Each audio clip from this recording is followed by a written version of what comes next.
robbery. First the fat boys break up. Hey, day I wake up. Boxing back. Politics as usual.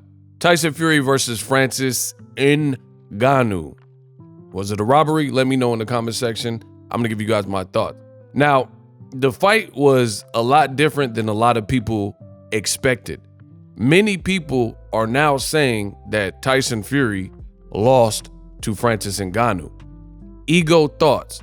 I think Tyson Fury lost to Francis Ngannou. However, the three judges had it close, and they gave basically the third judge's scorecard, gave it to Fury by 1 round. It was a 10-rounder in a championship fight, which I'm wondering why it wasn't a 12-round fight.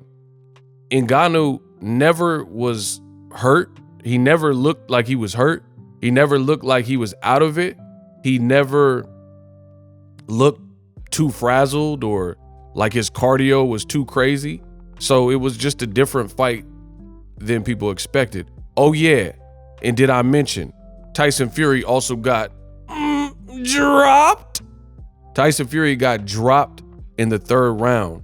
He kind of rushed his work. He was coming in, and Tyson Fury gave up his height because he's the taller of the two fighters, and he leaned forward, and a great counter from Francis Ngannou where he just clipped him. It looked like a temple shot, and it knocked Tyson Fury down. Not only did Tyson Fury get knocked down, I think Tyson Fury was actually buzzed. Not just this time, but there was another point in the fight where he definitely appeared buzzed. He was getting clipped up with shots. I mean, it's crazy. I really think Francis Ngannou, I think he truly beat Tyson Fury. You know, especially since it was a 10-rounder. You scored a knockdown. You had outlanded Tyson Fury. Can we talk about that? So even though Ngannou lost his first pro fight, it's just politics. We know. You know what I mean? I think many people, he won the night because the fans were cheering him and they were cheering his name, Ngannou in the later rounds of the fight. And then when he was talking in his post-fight interview, he was very humble and the fans were cheering and clapping what he was saying. But how did he outland Tyson Fury? 37-32 in power shots. He dropped Fury in the 3rd round. He hurt him multiple times in the fight, you know? And at the end of the day, Ngannou, he just did better than a lot of people expected. And let me talk about that because I find it funny. It was very funny that at the end of the day, there were a lot of people pre-fight, and you got to be careful and mindful where you get your boxing information. I told you I'm the best in the business, and it's not even close. There were a lot of people who were over-analyzing Francis Ngannou on the pads. They were saying, oh, he's too slow for Tyson Fury. They said, oh, Francis Ngannou, he looks terrible at the media day. They said, oh, he's going to get obliterated. If you notice on my channel, I didn't say these things. I didn't say, oh, and post, because I'm on social media as well. I didn't post all these videos and clips saying Ngannou looked terrible. Like some people, and it shows you who's the real experts and who got some seasoning, Lowry's, when it comes to boxing. Because I've been to pro boxers, not like an Ngannou who's just turning pro for the first time, but I've been to actual pro boxers, and they literally do one thing, like hit the bag once or jump rope for 2 minutes, and then they leave. So a lot of people, they have bad habits in boxing when they're assessing it. They're looking at everything and they're overanalyzing every potential thing as a clue, like triangle theories. This guy fought this guy and lost, so these guys have a mutual opponent, so he's bound to lose to this guy. Triangle theories don't work in boxing. People always do these things, like let's say at the face-off, when they're doing the weigh-in and they do the final face-off, whoever looks away first. I mean, it literally means nothing. I remember Errol Spence was fighting Ugas, and people made a big deal and said, oh, Errol Spence, but he looked away first. Ugas looked bigger, and Errol looked away, he's scared. Next day, he beat the ish out of Ugas and messed up his eye, which still is something that's giving Ugas complications, right? So I didn't really do that on my channel and, you know, insult Francis Ngannou. He has a great team with Cobra, and he was working with Mike Tyson. And he shut a lot of people up, to be honest, because all the people who were doing that and posting this and saying he sucks, and he just went out there and fought Tyson Fury, and many people are saying that he won. Among some of those people, Nate Diaz. So Nate Diaz said Tyson Fury lost and the boxing commentary was biased as uck. These dumb they need to learn how to box. Joel Embiid, he says no effing way Francis Ngannou got robbed. So he thinks that Francis won. Kermel Moten, up-and-coming Mayweather Promotions fighter, he says Francis Ngannou is heavyweight champion. LeBron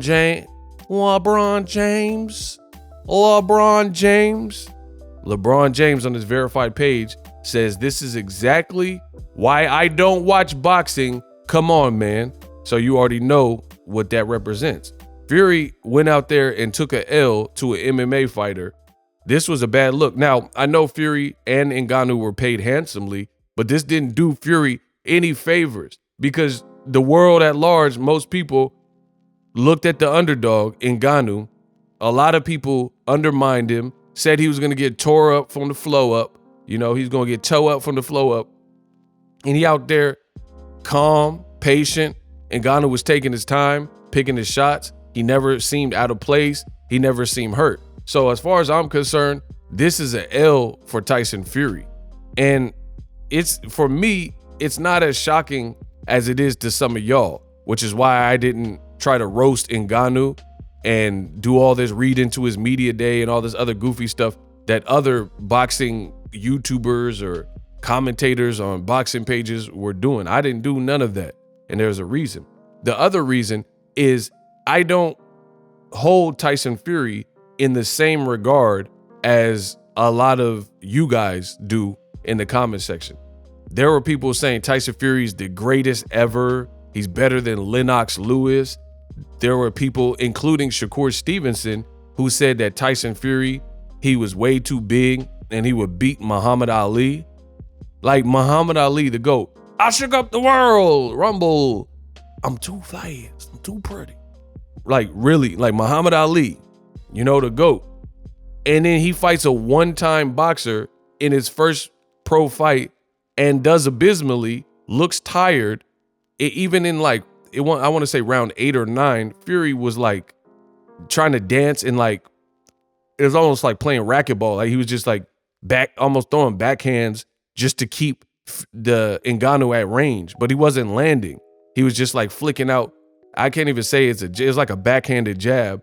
You know what I mean? Like racquetball, like he just, and he's just like trying to keep you, like he was fencing, you know, and he was trying to keep him at bay. It just wasn't a good look for Tyson Fury because if you're the seasoned pro boxer, they said you haven't lost in 16 years, you're getting dropped. Ngannou's first pro fight, many people are saying he won. Ngannou was calm. He was collected. He hurt you more. You never really hurt him. And again, Ngannou was coming off of a 600+ day layoff because he had all that drama with the UFC, had to get out of his contract, got shelved with the UFC, trying to come to terms on a salary. That's a L to me. You did not equip boxing in the right way. Fury's face post-fight was more battered. Fury's face had more markings. And even his demeanor, he wasn't all like happy. Like, here's how I know. When Tyson Fury, let's say when he beat Wilder or Steve Cunningham, he starts singing Aerosmith and singing all these songs. Tyson Fury looked disheveled. He looked kind of like discouraged, like almost embarrassed. He wasn't doing all the stealing the mic and doing karaoke and singing and stuff like that. You really lost to an MMA fighter, bruh.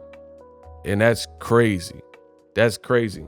So again, you guys value Tyson Fury and think he's the GOAT. This was not a great showing. I think there were many moments where he looked sloppy. He did bite down, but the fact that you had to bite down against a guy who's not even from this world. And Ngannou was cool. Post-fight, he just accepted loss. He said it wasn't my night, but I showed I could do this ish, and I'm a wolf, and I'm coming to bite something. And I've proven to myself that like I'm here, and I'm just gonna go back to the drawing board and get better. I can't say nothing negative about Ngannou. I mean, the only thing to nitpick is I would say if he would have threw more, I think he could have even done more damage. But I can't even knock him for that. This is his first pro fight, and like not first pro fight, but first pro boxing match, more like it. And he probably was a little bit cautious because the legend of Fury and he's a champion. He's not out there trying to get embarrassed or dropped himself. So he fought a measured, educated fight. It was Fury, and this is why I don't even like some of these fights, because you better do like Floyd Mayweather, Conor McGregor. Imagine if Floyd Mayweather got dropped by Conor McGregor. I'm gonna leave y'all with that. Imagine if Conor came to his world and then sat him down and was clipping him up, and instead of Fury and Ngannou, just replaced this tempo of the fight, and Floyd was looking tired, Floyd was looking sloppy, Floyd was initiating the clinch, Floyd was playing keep away, trying to like jab but not make contact. I mean, people would be roasting Floyd Mayweather, but we know what time it is. Tyson Fury, he's probably not going to get the same type of roasting from the usual suspects, and we know why. Subscribe to my channel. I'm the best in the business. Really a disappointing night for Tyson Fury. Outside, he made a ish ton of money, but Ngannou was the real star here. Ngannou was, you know, a lot of people thought he was going to get embarrassed. He definitely didn't get embarrassed, and his power is real and his strength is real. I also think that he couldn't muscle Ngannou around. Like Ngannou has like a thicker base, but his legs, as opposed to like Wilder. So he was able to kind of lean on Wilder in close quarters and stuff. I think Ngannou is just a big, strong African dude with a solid base. And, you know, he's an MMA fighter, so he uses his legs to trains his legs, kicks, throws kicks. So he just was immovable. He was harder to move. It was Fury, the one that was started like, he just couldn't find a way. I don't know. Weird stuff. Expect the unexpected. Drop your thoughts in the comment section. Best in the business. Introducing Super Thanks. Right here on the official Boxingego YouTube. Super Thanks allows you, the viewers, to show a little bit of extra gratitude, which enables me as a full-time content creator to push out the content you need in the world of boxing. Underneath all the videos, you will see a heart with a $sign in it. You can enter any amount that you find suitable as a super thanks. A brand new, interactive, and colorful way to get your comments highlighted and noticed by not only myself, but other people on the YouTube platform. Super thanks, a unique and cool way to show and applaud us full-time content creators. Hopefully you guys enjoy the content. Super thanks. The future is now. The Hibernation 5s by Kenichi Bear. Hybrid gaming and lifestyle headphones. Out of the box, you can connect to any console or PC. Bluetooth ready with a low latency USB adapter, color RGB, and extreme bass mode. The Hibernation 5s adjust to you. Whether you need a gaming, travel, gym, or lifestyle headphones, the Hibernations got you covered. The new Hibernation 5s, link in the description. Customize the way you hear the world. Welcome to the nation. Are you tired of your YouTube videos not getting any views? Well, consider TubeBuddy. I've used TubeBuddy for years to scale up my YouTube channel. Now we're sitting over 200,000 subscribers. TubeBuddy is a browser extension that offers a ton of built-in productivity and time-saving services to take your channel to the next level. Use my link in the description to get started with TubeBuddy and level up your channel faster. We working.